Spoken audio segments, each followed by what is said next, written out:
Bom, então boa tarde, meu nome é Bárbara, eu sou R1 de Intensiva e hoje a gente vai falar dos modos básicos ventilatórios, principalmente o modo controlado a volume e pressão, certo? Bom, antes de iniciar propriamente dito os modos ventilatórios, eu queria retomar a fisiologia respiratória, porque ela é muito importante, tá? Eu sei que a gente teve uma aula disso semana passada, então eu vou passar brevemente, só para a gente relembrar a mecânica respiratória. Bom, a gente vai ter uma contração do diafragma, a gente vai ter um aumento da caixa torácica e o ar ele vai entrar por pressão negativa.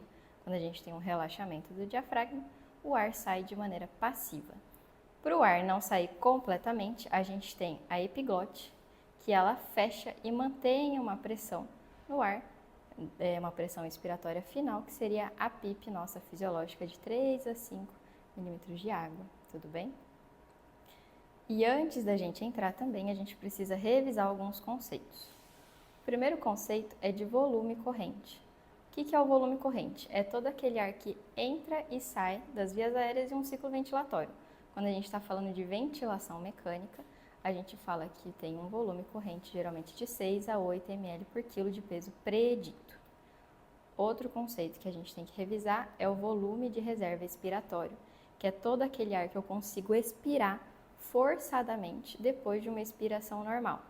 E o volume residual é aquele ar que eu não consigo expirar, mesmo forçando. Se a gente soma o volume residual junto com o volume de reserva expiratório, a gente tem a capacidade residual funcional, que é como se fosse esse ponto de repouso da nossa caixa torácica.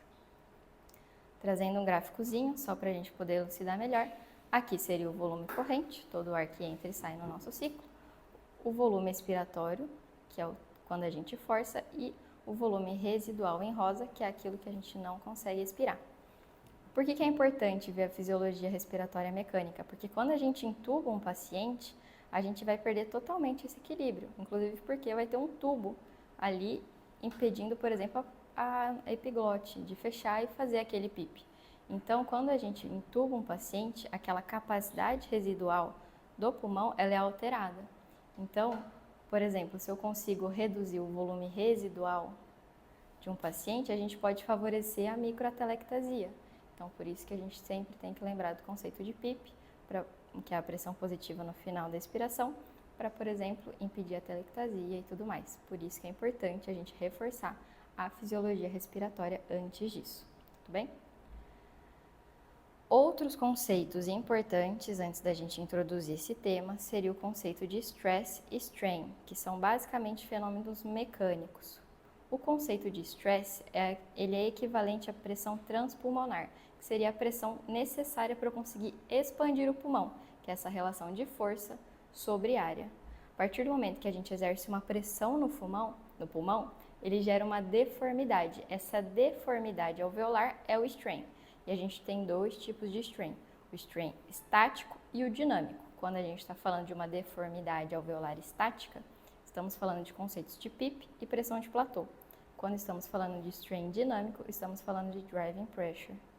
E já que a gente começou a falar de alguns conceitos, alguns parâmetros ventilatórios, vamos falar deles para a gente lá na frente, quando estiver falando dos modos ventilatórios, ficar um pouco mais familiarizado com os termos, certo? Então, pressão de pico. O que é a pressão de pico? É aquela pressão máxima na via aérea durante a inspiração, diferente da pressão de platô, que é aquela pressão registrada durante uma pausa inspiratória, quando o meu paciente não está tendo um esforço respiratório. Ela vai equivaler aí mais ou menos à pressão alveolar. O PIP, a gente já está um pouquinho mais familiarizado, que é a pressão mantida pelo ventilador no final da expiração. O volume corrente, ou também a gente chama de volume inspiratório, que é o VT, é todo aquele volume de gás mobilizado durante o ciclo respiratório. O volume expiratório é o total de gás que sai na expiração. O volume minuto é aquela formulinha, né? Volume minuto, que é a frequência respiratória vezes o volume corrente, ou seja, todo aquele gás mobilizado durante 1 minuto. O tempo inspiratório, que é o tempo total da fase inspiratória. Tempo expiratório, que é o tempo total da fase expiratória, e a gente tem a relação ins-ex, que é essa razão entre o tempo inspiratório e expiratório. Além disso, outros parâmetros: frequência respiratória, que é propriamente dito. A gente tem um conceito de complacência, que seria a capacidade de distensão do meu pulmão, que é diferente da elastância, que vai representar a capacidade do meu pulmão voltar ao seu estado inicial. Isso aqui nas próximas aulas que a gente vai falar de DPOC, asma, todos esses conceitos de complacência e elastância, eles são importantes porque vão alterar toda a mecânica ventilatória e a forma como a gente vai ventilar o paciente. A gente tem também conceito de resistência, que seriam basicamente todas as forças que vão dificultar a entrada do ar no pulmão. Vai depender do tamanho, diâmetro da via aérea, do tubo que a gente está usando, assim como a viscosidade, densidade e o fluxo de ar. Além disso, a gente tem a constante de tempo, que seria essa relação da complacência pela resistência. E, por último, a fração inspirada de oxigênio, que é a porcentagem de oxigênio que a gente vai dar no gás inspirado para o paciente, que geralmente é uma mistura aí de ar comprimido junto com oxigênio, certo? Então, quando a gente vai falar de ventilação mecânica invasiva, a gente tem que entender que ela é dividida em 4 fases. A fase 1, que seria a fase inspiratória, que a gente chama de disparo. A segunda fase, que é a fase inspiratória. A terceira fase, que é a ciclagem. E a fase 4, que é a expiratória. Bom, a fase inspiratória, que a gente chama de disparo, literalmente ela vai disparar o início da ventilação mecânica, por isso que tem esse nome. Ela tem diferença quando a gente está falando de um modo controlado ou um modo assistido. Para pacientes com ventilação controlada, a gente vai determinar um tempo para fazer esse disparo e iniciar a ventilação. Quando a gente está falando de uma ventilação assistida, a gente vai ter um sensor no ventilador que ele vai identificar alterações de pressão e fluxo e aí vai fazer o disparo, certo? Para dar início. Segunda fase, a fase inspiratória, que vai literalmente insuflar os pulmões e a caixa torácica, vencendo aí as propriedades resistivas e elásticas do sistema respiratório. A gente tem a terceira fase, que é a fase de ciclagem, que é a fase de transição entre a inspiratória e a expiratória. E na ciclagem, dependendo do modo que a gente vai utilizar, é o que vai caracterizar ela. Então, a gente vai ver que dá para ciclar por pressão, por fluxo, por volume, por tempo. E a fase expiratória é a expiração que a gente vai estar fazendo e aí a gente tem que sempre lembrar do PIP também, certo? Muito bom. Vamos começar então os modos ventilatórios. Eu trouxe o Jubes Creuson. Coloquei o Jubes Creuson aqui deitado e uma seringona de ar para a gente começar de um jeito bem mais divertido. O Jubes Creuson ele tem 60 kg e ele tem um volume pulmonar de 70 kg, ele tem um volume pulmonar de 500 ml. Eu tenho que colocar 500 ml, ou seja, um volume corrente de 500 ml no Jubes Creuson. E eu tenho essa seringona aqui. Eu posso apertar essa seringa muito rápido ou muito devagar para conseguir atingir os mesmos 500 ml de volume corrente. Quando eu falo que eu posso apertar rápido e devagar, a gente está introduzindo um conceito de fluxo, que é a velocidade que eu vou infundir o ar no pulmão desse paciente. Esse fluxo ele pode ser de 60 a 100 litros por minuto, basicamente 1 litro por segundo. Então, se a gente fazer aí a matemática da Nazaré, em 500 ml eu levaria meio segundo para atingir esse volume corrente. Ou seja, falando bonito, o tempo inspiratório desse paciente seria de meio segundo, tudo bem? Meio segundo para chuchar isso aqui de ar, para fazer o fluxo, e ventilar com 500 ml de volume corrente. Uau! Esse é o modo ventilatório controlado a volume que eu acabei de explicar. Então, ele é um modo limitado a fluxo e ciclado a volume. Ou seja, a gente vai definir um fluxo fixo, uma velocidade de ar fixa, né? Fixo. E quando a gente atingir um volume pré-determinado, que no Jubes Creuson era de 500 ml, ele vai ciclar, ou seja, ele vai transicionar da fase inspiratória para expiratória, tudo bem? A gente consegue colocar o ventilador para fazer isso, o fluxo de forma mais lenta ou mais rápida. A gente que escolhe o fluxo, certo? E esse disparo ele vai ocorrer a tempo nos ciclos controlados, ou seja, eu vou dar início no modo controlado definindo um tempo para isso. Porém, a gente não consegue controlar tudo nessa vida. A gente controla o fluxo, a gente controla o volume, a única coisa que a gente não controla é a pressão. Então, dependendo da resistência e da complacência daquela via aérea, eu vou ter pressões diferentes. E isso é uma coisa que a gente tem que ficar atento, porque pode ter riscos de barotrauma, por exemplo, certo?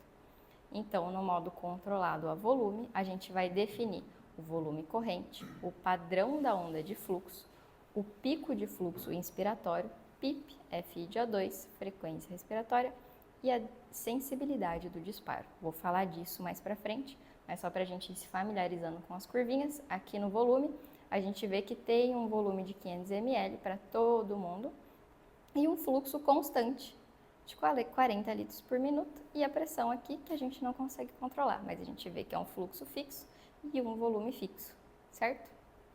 Essa é a curvinha. E agora a gente vai falar de cada parâmetro que a gente ajusta no modo ventilatório a volume, certo? Então, o primeiro que a gente arruma é o volume corrente.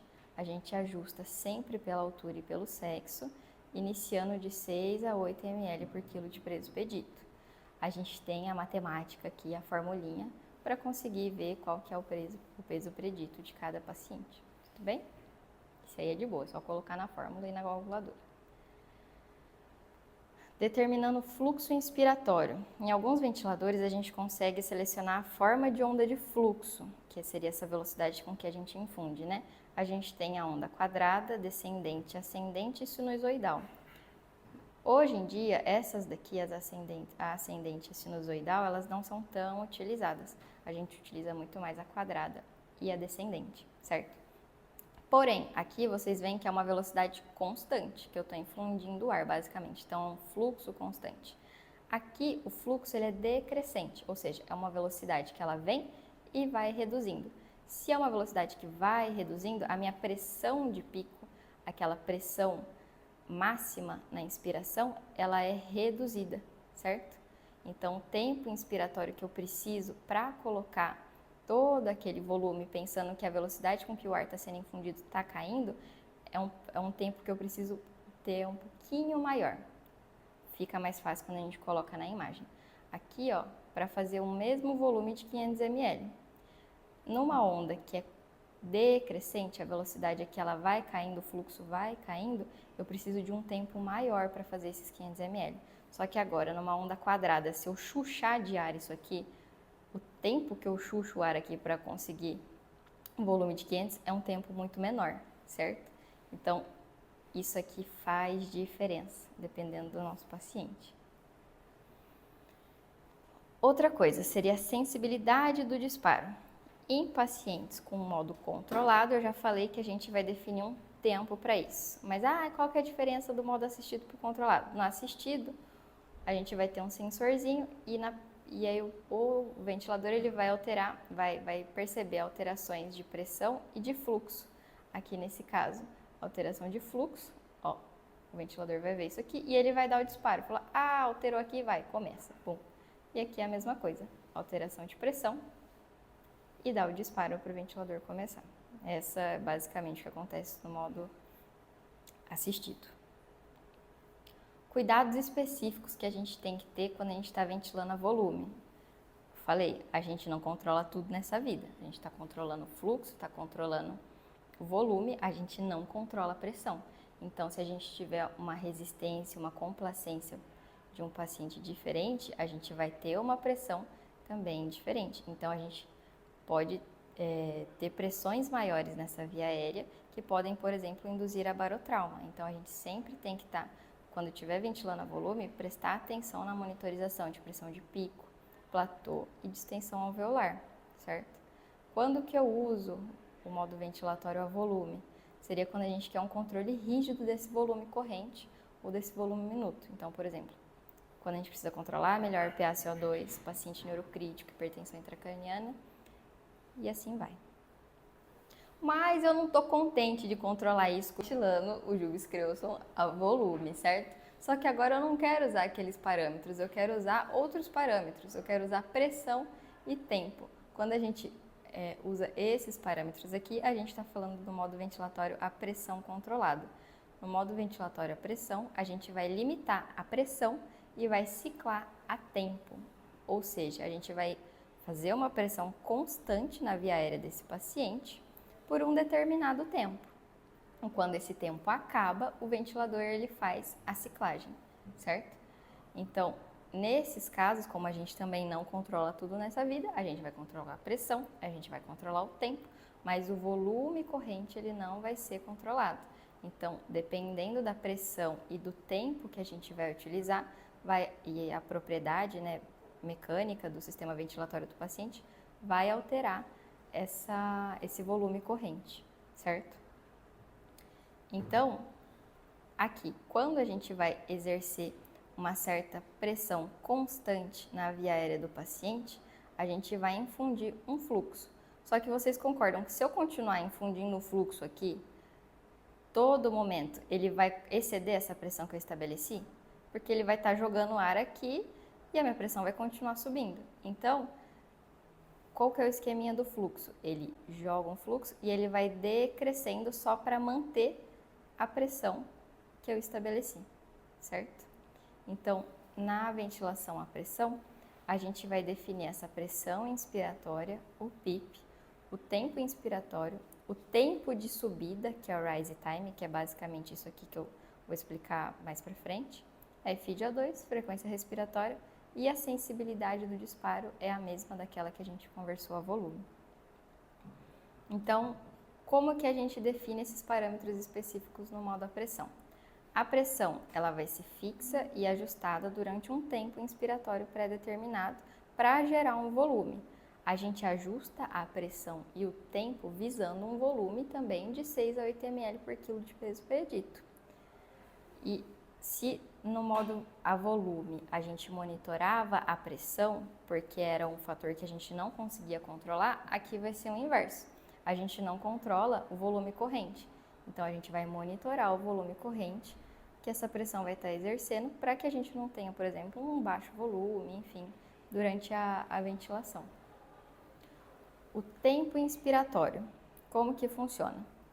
Eu estou ventilando meu paciente e eu vejo que ele não está fazendo um volume adequado, está fazendo um baixo volume, só que eu já estou com a pressão ali no talo. Como que eu faço para melhorar essa ventilação sem mexer nessa pressão? A gente mexe no tempo inspiratório. Aqui fica mais fácil de entender. Ó, meu paciente não está fazendo volume. E a pressão aqui é o limiar de pressão que eu quero chegar, porque senão vou fazer barotrauma. Vocês veem que a velocidade do ar aqui, ó, ele não chega a zero.